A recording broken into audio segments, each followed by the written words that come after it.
Yo, what's good YouTube? Sam Crow here, aka Scoop, back with the Pokemon Battle Federation Season 6, week number 3, and we'll be taking on Bryn, that Mad Bryn, coach of the Lacunosa Lucarios. Bryn is sporting a 1-1 record, as are we, so we're both trying to get that above 500, taking on each other for that.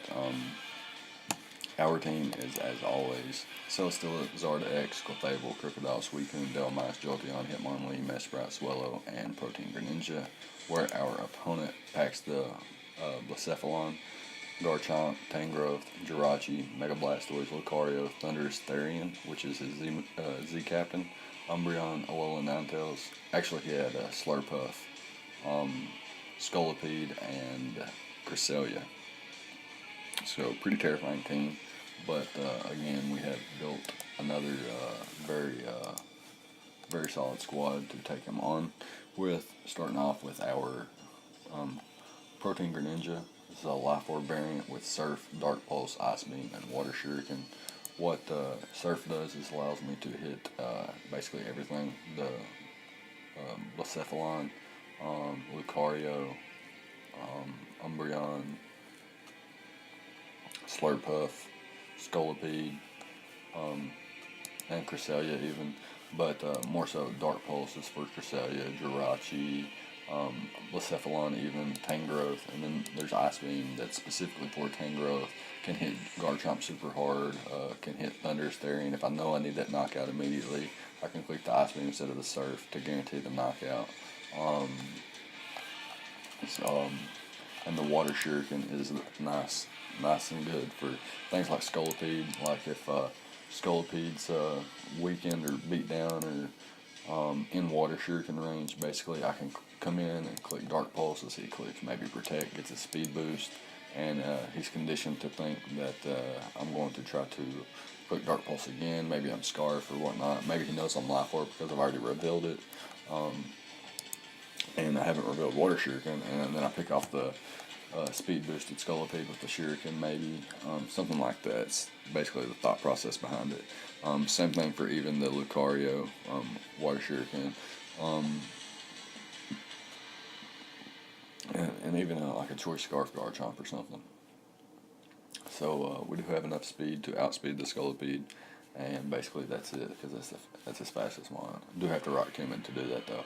Next up we got Celesteela, which is our Scolipede answer. It's also a decent Garchomp answer, Tangrowth answer, Jirachi answer. It's good. That's what I'm saying. It's pretty damn good. Very annoying set for my opponent to go with. It's the same as last week. Protect, Lead Seed, Air Slash, and Earthquake. EV is a bit different than last week, but still similar in the sense that we are mixed defense and can take on a plethora of different sets my opponent could bring. So next up we got a 2 attacks, Dragonance Roost, Zardex with dual stab. The thing about this Charizard X is I'm afforded to run Adamant this week because I don't really need speed unless it's actually time to win with the Dragonance. My speed investment here is I have 8 speed EVs and an Adamant Nature, so I'm setting at 238 speed, which is actually just enough to creep a few things. I have 124 attack EVs, and like I said, an Adamant Nature, so this gives me the equivalent of max attack Jolly, a Jolly max attack Zard. This is the equivalent here, setting at 359. Attack with Tough Claws boosted. This thing, right above Kieran Black. If it's not like Adamant, Kieran Black. 248 HP EVs and 128 SpDef EVs. Lets me take hits from Mega Blastoise. Lets me take hits from Tangrowth, Blacephalon, Jirachi. All kinds of things. Can take special hits from Lucario, Flash Cannon, or Sphere. And can better take foul plays from Umbreon. So yeah, it's really cool. I can also live a Dragon Pulse from a modest Mega Blastoise, which is nice. That's actually incredible. However, I do have a decent check to things like Umbreon, Mega Blastoise, Thunder Therian, and Garchomp, and that's going to be my next mon. It's my Cleric Fairy Unaware set with the leftovers, nearly max special defense, 20 EVs in defense, max HP, Moonblast, Wish, Protect, and Aromatherapy. It's basically, like I said, just a Cleric. Can come in on Umbreon indefinitely, can come in on Garchomp and Mega Blastoise indefinitely, and can take Flash Cannons from Mega Lucario pretty nicely. It can pass wishes to Celesteela, Charizard, and the rest of my team that I haven't went over yet, as well as just being a nice Cleric form with the Aromatherapy or Heal Bell. I'm packing the Aromatherapy, but Heal Bell, Aromatherapy, same thing, just a different type. Next up, we have a Leftovers Intimidate Crocodile with Taunt, Stealth Rock, Knockoff, and Earthquake. Enough speed to outpace the Lucario so we can get that nice clean Earthquake off on it. Max HP so that we can live hits from like Garchomp, Scolipede, and Thunder Therian. I can come in on a Scolipede, intimidate it, and live a Mega Horn, which is pretty insane. Can take hits from Tangrowth as well, as long as it's not a Leaf Storm. And it has like special attack investment. And it can taunt things like Cresselia, can taunt the Umbreon, can taunt a lot of things. Slurpuff, Cresselia. I think I might have said that already. And yeah, so that's pretty cool. And it, like I said, designated Stealth Rocker, gets rid of items, Earthquake spam. There's not much to say about it. Just a bulky crook. Next up, we got the Suicune with enough special attack investment to 100% break a Garchomp's sub if it has, I think, 16 EVs in HP or something like that. The Salic Berry set, the subset for Garchomp, Scald breaks it. I have my own sub, Protect with Toxic as well. Nearly max defense, a little bit of special attack investment, like I said, and a little bit of special defense investment. Basically a Lucario check, Garchomp check, and can beat down, come in on the Mega Blastoise and stuff like that as well. So that's important. That's gonna be the team though. I think the only thing that could really catch me off guard, and really put in the work this week would be like Thunder Therian, like an agility set with Life Orb, like a modest Life Orb agility Thunder Therian with Thunderbolt, Focus Blast, and perhaps Hidden Power Rock or Hidden Power Ground or something to hit my Zard with. It's also potentially a Z move user, so he could be like a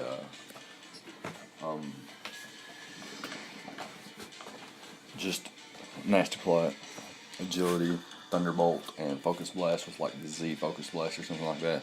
Could really run through my team, so I have to keep my Clefable healthy, make sure that my Zard isn't weakened, and Thunder wouldn't be that big of a problem. As it stands though, Greninja can check it pretty well with being able to revenge kill it, unless it's like Yachi Berry or something. Anyways, my opponent brings to Thunder Therian, the Lucario, Mega Blastoise, Umbreon, Garchomp, and Scolipede. So some things I was looking for in this match was Scolipede to be passing speed to things like Mega Blastoise, and the Lucario. Mega Blastoise behind some speed is actually incredible. Scolipede could also weaken my Celesteela and go ham with like a SD set, like a SD 3 attacks, Poison Jab, Stone Edge, and Mega Horn, something like that. I could really go ham. Again though, it's all dependent on how we play and making sure that nothing gets out of hand. So that being said, we can just go ahead and start the match here. I'm going to lead with my Charizard because it is my best lead. It matches up against everything except the Garchomp, and I guess to an extent like Mega Blastoise, but I am specially enough invested to where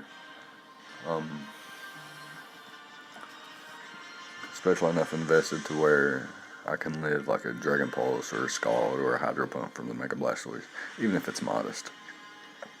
So I'm going to lead with my Charizard, and he does lead with his Mega Blastoise. So pretty pretty cool to see these two mons laid off against each other. I'm just going to click the Dragon Dance as he goes for the Toxic.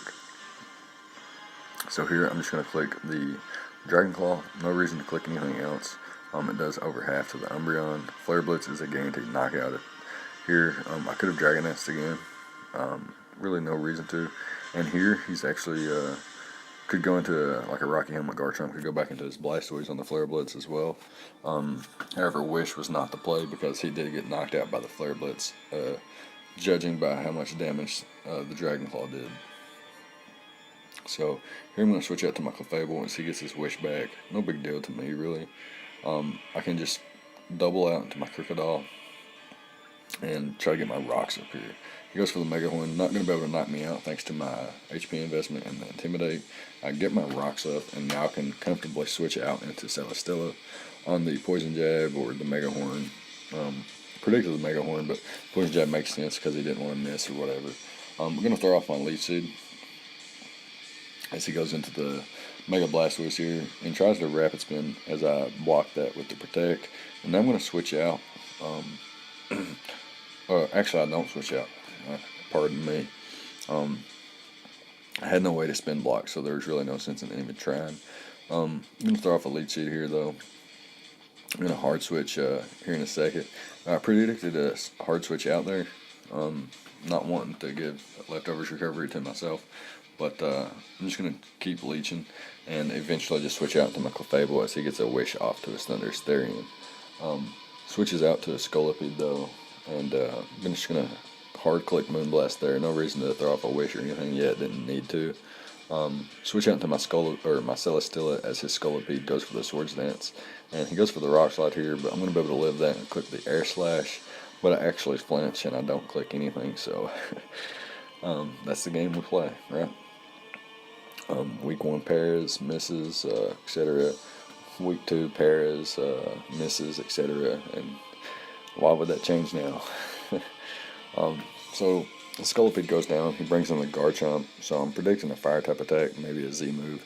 Switch out to my Suicune as he actually sets up his rocks and goes hard out into his Mega Blastoise as I just set up a sub here. He goes for the Dragon Pulse, revealing that he could have did a lot of damage to my Charizard earlier on turn 1. He could have brought me down to potentially 10% depending on his HP investment or his special attack investment.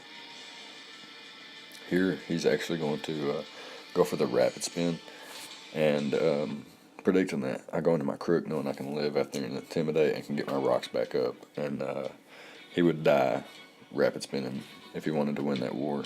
I'm going to be able to taunt him here as he goes for the Wish.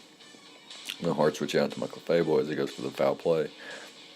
I'm not even sure that would have knocked out my Crook, but it is what it is. He goes out to his Mega Blastoise here, and I have to click Moonblast so that I can prevent that thing from spinning. Had I clicked a Wish there, he could have potentially spun the rocks away. So here he goes into his Lucario. I'm just going to click Moonblast. It's guaranteed to hit KO after rocks, so I'm just going to do that. I am unaware, so the Nasty Plot didn't matter, and I was 100% SPDF, so I live Flash Cannon 100% anyway. And now he goes for the Gigavolt Havoc, which is actually going to be able to knock me out, despite my special defense investment. And here, I'm just going to click the Ice Beam, and it does 37%, and after leftovers, it's going to be at 38. So here it's a roll, and I'm not trying to risk that yet. Going to my Crocodile, get the Intimidate off. And he just, clicks Protect to get his Wish back. Don't want to lose his leftovers yet. I am clicking Knockoff, though. I have no other play. And get rid of his lefties, so that makes Greninja's job a little bit easier. That's what I'm trying to do at this point, is win with Greninja. He goes for the foul play here, though, so he's intimidated and taunted. So here what I wanted to do was go into Suicune and Toxic that thing. After, I'm going to sub up, make sure he can't break my sub or whatnot yet. But he goes for the, he hard switches out to Thundurus, breaks my sub, and I get the Scald Burn. And now I'm not behind a sub anymore, so I'm basically going to have to sack something off. And then I think this is like the second week in a row I've sacked Thunders off to an electric type move. I can bring back in my Greninja and click the Ice Beam once again. Knock this thing out. And I outpaced the Garchomp, which has already been shown, I believe, to change up its moves. And it was rocks, I believe, anyway, so it didn't really matter. He doesn't have leftovers here, though, and I'm seeing that I could potentially be stalled out with Life Orb Recoil and his Wish Protect. So I'm going to go into Coon here because if Greninja goes down and his Garchomp was to set up a Swords Dance and not be burned, like he can't be burned now, he could potentially just beat me. If he's faster than my Zard, he could break through this thing and then break through my Zard as well. So I didn't want that to happen. I'm eating his +2 Earthquakes up anyway. Toxic plus Scald, like I said, it was enough to do 25% each time. Plus the toxic damage was enough to beat him 1v1. Here I toxic his Umbreon to force him to Heal Bell, to force him to here I thought actually Heal Bell was being pressured out, but Heal Bell and Wish and Protect aren't actually PP pressured by Suicune's ability. So what I actually need here is, I don't necessarily need the burn, but it's going to help a tremendous amount. Because what I was planning on doing here was just weakening, keeping this thing to where it was have to Wish, and I'm just going to eventually just roost up until I got the max HP. Once I got the max HP and then roosted, his foul play wouldn't be doing that much. I am max HP. And I could Dragon Dance. I could take a foul play and Dragon Dance and still take the next foul play, and I'd be at just enough HP to where I could click Flare Blitz, and his Umbreon would take just like that. It would take, nearly 70%. And once it took that damage, then it would have to kill me, or if it wished Protect again, then I would just win with my Dragon Dance spam. But my plan there was to, weaken it with Suicune, bring my Zard in, roost up until I could Dragon Dance once, and then click Flare Blitz, die to Recoil, or potentially live. It doesn't matter. If I get 2 hits off, I win anyway. If I get 1 hit off and he doesn't Wish, then Greninja comes in and revenge kills anyway. So yeah, it's gonna be a good game to Bryn and the Lacunosa Lucarios, and we're gonna be moving on to 2-1. We got a 2-1 record with a +3 differential, moving into week 4 where we'll take on St. Louis Carbanks, coached by Andy. So yeah, it's looking hype. Let me know what you thought about the prep, the battle, etc. in this match. Yeah, and leave a like, comment, subscribe, and I'll see you guys next time. And thank you for watching.